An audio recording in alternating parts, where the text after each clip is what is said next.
একটা গান রিসেন্টলি কিছুদিন আগে একটা পাকিস্তানের গান ভীষণভাবে আমাদের মধ্যে এসে গেছিল, ভীষণভাবে আমরা পছন্দ করছিলাম।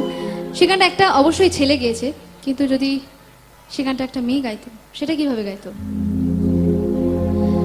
है तमन्ना हमें तुम्हें दुल्हा बनाए, मेरे हाथों पे मेहंदी तेरे नाम की सजाए, तेरी ले बनाए, तेरे सदके उतारे।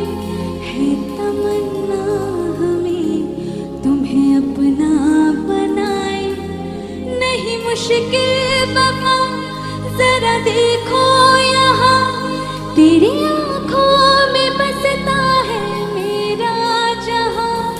कभी सुन दो जरा जो मैं कहना